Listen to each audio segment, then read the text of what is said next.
కాంగ్రెస్ పార్టీలో తుంగతుర్తి రచ్చ నడుస్తుంది. రచ్చ అవుతుంది. ఒకరి మీద ఒకరు. మందుల సామెల్ వర్సెస్ కోమటిరెడ్డి బ్రదర్స్. కోమటిరెడ్డి రాజగోపాల్ రెడ్డి ఒక్కడు కాదు, కోమటిరెడ్డి బ్రదర్స్. ఇద్దరి మీద ఆయన ఒంటి కాలు మీద లేస్తున్నారు. మందుల సామెల్ ఇద్దరివి రెండు వేర్వేరు నియోజకవర్గాలు, కానీ నా నియోజకవర్గం మీద నీ పెత్తనం ఏంది అని అడుగుతున్నాడు మందుల సామెల్. లెఫ్ట్ రైట్ ఇచ్చిండు. మందుల సామెల్ తుంగతుర్తి ఎమ్మెల్యే, తుంగతుర్తి నుంచి Congress party MLA. Komatireddy Rajagopal Reddy Munugode MLA. ఉమ్మడి నల్గొండ జిల్లా ప్రజాప్రతినిధులు వీళ్ళిద్దరు, కానీ ఎవరి నియోజకవర్గం వాళ్ళది.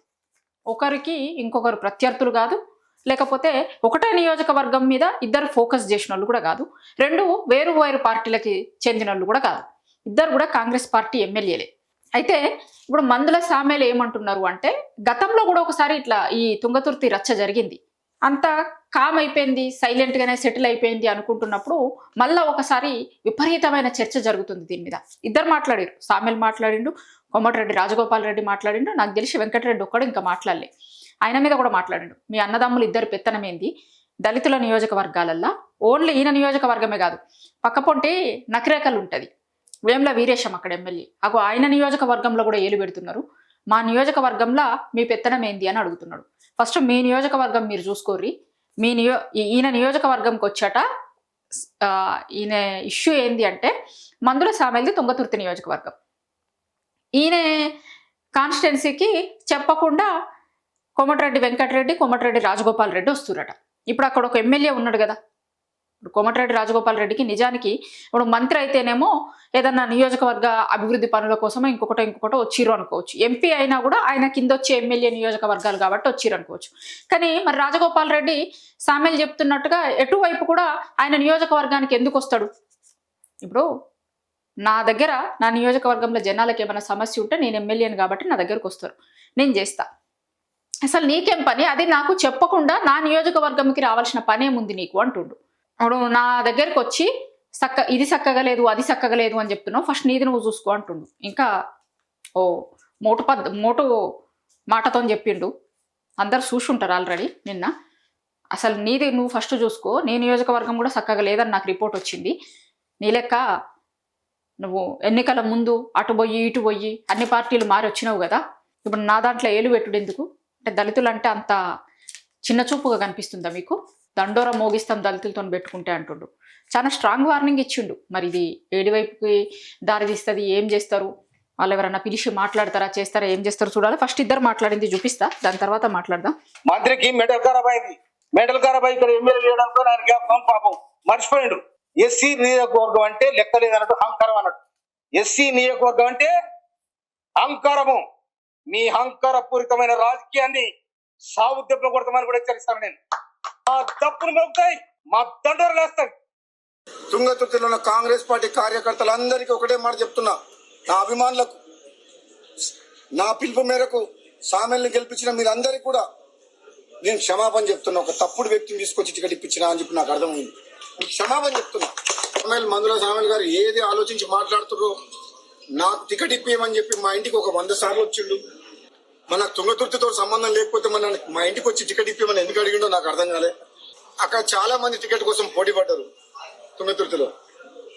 కానీ మందుల సామెల్ గారికి నేను మాట ఇచ్చిన, నేను తప్పకుండా నేను అసెంబ్లీలోకి తీసుకెళ్తా, నువ్వు అసెంబ్లీలో అడుగు పెడుతున్నావు నీకు మాట ఇచ్చిన.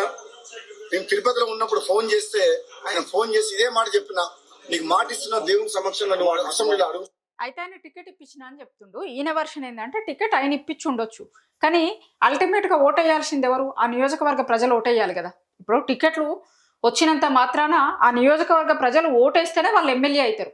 ఇప్పుడు టికెట్ ఇప్పించిన అంటుండు, కానీ అక్కడున్న జనాలు నాకు ఓటేసి గెలిపించారు కదా, నా దగ్గరకు వస్తారు కదా, నేను చూసుకుంటా కదా, మధ్యలో నీ పెత్తనం ఏంది అనేది ఈయన చెప్తుంది. టికెట్లు ఇచ్చినంత మాత్రాన నా నియోజకవర్గం మీద నువ్వు పెత్తనం చేస్తా అంటే ఎట్లయితుంది? నేను ఒకరిని ఉన్నా కదా అంటున్నారు మందుల సామెల్. మాట ఇచ్చినట్టు నేను కాంగ్రెస్ పార్టీలో చేరినప్పుడు నేను అడిగిన 2 టికెట్లు బాన్స్వాడలో ఏనుగు రవీందర్ రెడ్డి గారికి, తుంగతుర్తిలో మందుల సామెల్ గారికి, ఈ 2 టికెట్లు కూడా నేనే అధిష్టానంతో మాట్లాడి నా టికెట్ తో పాటు వాళ్ళకి టికెట్ తీసుకొచ్చింది నేను. అదే కాకుండా ప్రచారం కూడా వ్యక్తిగతంగా నేను మునుగోడు ఎమ్మెల్యేగా వండుకుంటూ నగరికల్లు తుంగతుర్తి, భువనగిరి, ఆలేరు, సూర్యాపేట ఈ నియోజకవర్గాల్లో నాకున్న తక్కువ సమయంలో కూడా వాళ్ళ గెలుపు కోసం నేను ప్రచారం చేసి వాళ్ళందరినీ కూడా గెలిపించిన. అంటే ఆయన చెప్తుంది ఏంటి అంటే ఉమ్మడి నల్గొండ జిల్లా ఉంది కదా, ఇప్పుడు ఆయన చెప్పిన నియోజకవర్గాలన్నీ కూడా నకరేకలు, తుంగతుర్తి, మునుగోడు ఇవన్నీ కూడా ఉమ్మడి నల్గొండ జిల్లా. ఆ ఉమ్మడి నల్గొండ జిల్లాలన్నిట్లల్లా నా నియోజకవర్గం ఒకటే కాకుండా మిగతా నియోజకవర్గాలలో కూడా నేను తిరిగి వాళ్ళని గెలిపించిన అంటుండే. మొదటి నుంచి కాంగ్రెస్ పార్టీ నమ్ముకున్న కార్యకర్తలకు అన్యాయం జరగవద్దు అని చెప్పి గాంధీ భవన్ సాక్షిగా చెప్పినా, మళ్ళా ఇప్పుడు చెప్తున్నా, తుంగతుర్తి నగరికలు కాదు రాష్ట్రం మొత్తంలో తెలంగాణలో ఉన్న కాంగ్రెస్ పార్టీ కార్యకర్తలను కాపాడుకోవాల్సిన బాధ్యత నాలాంటి వ్యక్తి మీద ఉన్నది. ఇది ఈయన చెప్తుంది ఏంటి అంటే అసలు ఆడ ఈ పదవుల లొల్లి కూడా బాగా నడుస్తుంది.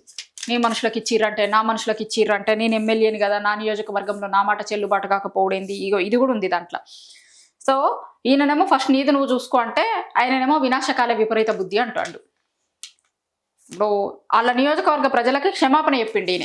ఎవరి నియోజకవర్గంలోకి? మందుల సామెల్ నియోజకవర్గంలోకి మునుగోడు ఎమ్మెల్యే సారీ చెప్పిండు. ఎందుకంటే నేను ఇట్లాంటి ఆయనకి టికెట్ ఇప్పించి మీ దగ్గరికి తీసుకొచ్చి మేము మీతో ఓట్లు వేయించి గెలిపించిన కాబట్టి రాంగ్ వ్యక్తిని నేను మీ దగ్గరికి తీసుకొచ్చి నిలబెట్టి గెలిపించిన, నన్ను క్షమించుర్రి అక్కడ ఉన్న వాళ్ళందరూ అని ఈయన అంటుండు. అయితే మందుల సామెలు కూడా గట్టిగానే మాట్లాడిండు, నిన్న చాలా ఇష్యూస్ మీద మాట్లాడిండు ఆయన. ఇప్పుడు కోమటిరెడ్డి రాజగోపాల్ రెడ్డి అనగానే మనకేం గుర్తొస్తుంది? మంత్రి పదవి గుర్తొస్తుంది. ఎప్పుడు మంత్రివర్గ విస్తరణ జరుగుతుంది అని రాగానే నాకు హైకమాండ్ మాట ఇచ్చింది, అగో అట్లెట్లు ఇయ్యరు. ఎప్పుడు కోమటిరెడ్డి రాజగోపాల్ రెడ్డి అనగానే ఇదే గుర్తొస్తుంది అందరికీ. ఇప్పుడు కోమటిరెడ్డి అనగానే మంత్రి పదవి ఇమీడియట్గా గుర్తొచ్చే పదం. అగో ఆ మంత్రి పదవి మీద ఎంత రచ్చ జరుగుతుంది, ఎంత చర్చ జరుగుతుంది చూసినాం కదా మనం. ఆయనకట హైకమాండ్ మాట ఇచ్చిందట పార్టీలకు వచ్చే ముందు, మంత్రి పదవి ఇస్తాము అని చెప్పారు కదా, మాట ఇచ్చిరు కదా, ఎందుకు తప్పుతున్నారు మీరు అనేది ఆయన పదే ప్రశ్నిస్తాడు. సో మందుల సామెలు ఏమంటున్నారు అంటే మంత్రివర్గం గురించి కూడా, మంత్రి పదవి గురించి కూడా ఆయన బాగా మాట్లాడతాడు కదా, అసలు ఈయనే ఇయ్యొద్దు అంటాడు. ఈయనే ఇయ్యొద్దు, ఎందుకు ఇవ్వాలి? ఇప్పుడు 2 ఖాళీలు ఉన్నాయి కదా, ఇప్పటి వరకు మొత్తం క్యాబినెట్లో 18 మంది మంత్రులు ఉండాలి. సీఎంతో కలిసి రేవంత్ రెడ్డి క్యాబినెట్లో 18 మంది ఉండాలి. తెలంగాణలో లెక్కకు మన దగ్గర ఉన్న అసెంబ్లీ నియోజకవర్గాలని చూసుకుంటే 18 మంది ఉండాలి. ఇప్పటిదాకా 16 ఉన్నారు, 2 ఖాళీలు ఉన్నాయి. అగో ఆ 2 ఖాళీలకి ఫిల్ చేసే దాంట్లో నాకు ఇయ్యాలి.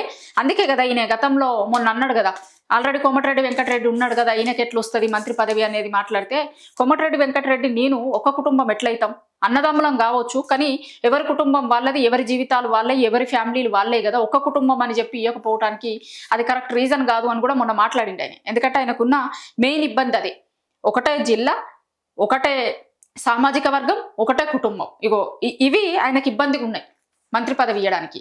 అందుకోసం ఆయన మొన్న ఏమంటాడంటే, మేమిద్దరం ఒక్క కుటుంబం ఎట్లయితాం, ఆ రోజు మాట ఇచ్చేటప్పుడు తెలియదా మరి, ఇవాళ ఎందుకు చెప్తురు అనేది ఆయన మాట్లాడుతున్నాడు ఇప్పటిదాకా. అయితే మందుల సామెలు ఏమంటాడంటే అసలు ఇయ్యనే ఇవ్వద్దు, ఎందుకు ఇవ్వాలి? ఆల్రెడీ ఒకరికి మంత్రివర్గంలో ఉన్నారు కదా, ఇప్పుడు లేనిది ఎవరన్నా ఉన్నారు అంటే లంబాడాలు లేరు, యాదవులు లేరు, వాళ్ళిద్దరికి ఇయ్యి. ఆ 2 కమ్యూనిటీలని క్యాబినెట్లకు తీసుకోర్రి. కానీ ఈయనకి మంత్రివర్గంలోకి ఎందుకు తీసుకుంటారు, ఎట్లా తీసుకుంటారు, ఏం అవసరం ఉంది, అవకాశం కూడా లేదు, అవసరం కూడా లేదు అంటుండే ఆయన. చాలా గట్టిగానే ఇద్దరు మాట్లాడుకున్నారు. మరి ఈ పంచాయతీ ఏడికి పోతుంది, ఎటువైపుకు దారి తీస్తుంది, ఏం జరుగుతుంది, ఇద్దరిని పిలిచి వాళ్ళ అధ్యక్షులు మాట్లాడతారా, ఇది సమస్య పోతుందా, లేకపోతే రోజుకి ఇంకెక్కువ అయిపోతుందా, ఏం జరుగుతుంది అనేది చూడాలి. ఒకటి కొంత ఏముంటదంటే వాళ్ళని కోమటిరెడ్డి బ్రదర్స్ని కాదు అని రాజకీయాలు చేసులు కొంత టఫ్ ఉంటుంది నల్గొండలో అని అంటారు. మరి మందుల సామెలు తిరుగుబాటు జెండా ఎగరేస్తుండు.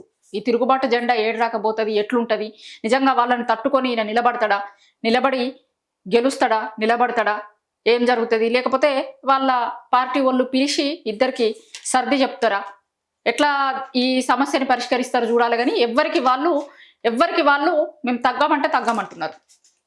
ఆయన దగ్గ అంటుండు, ఈయన దగ్గ అంటుండు. ఎందుకంటే ఇద్దరు ఎమ్మెల్యేలే కదా, ఎవరి నియోజకవర్గం మీద వాళ్ళకి.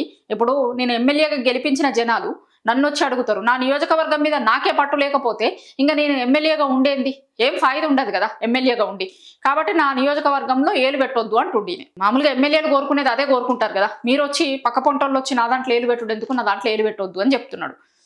అట్లనే దళిత నియోజకవర్గాలంటే అంత చిన్న చూపు కనిపిస్తుందా మీకు, అంత చిన్నగా కనిపిస్తున్నారా, ఎట్టి పరిస్థితుల్లో ఏర్లు పెట్టొద్దు, ఫస్ట్ మీరు చక్కగా చూసుకోర్రి అని చెప్తున్నాడు. మరి ఏం జరుగుతుంది, ఈ ఇష్యూ ఎక్కడి వరకు పోతుంది, తెగేంత వరకు లాగుతారా ఇద్దరు, లేకపోతే కాంప్రమైజ్ అవుతారా చూడాలి.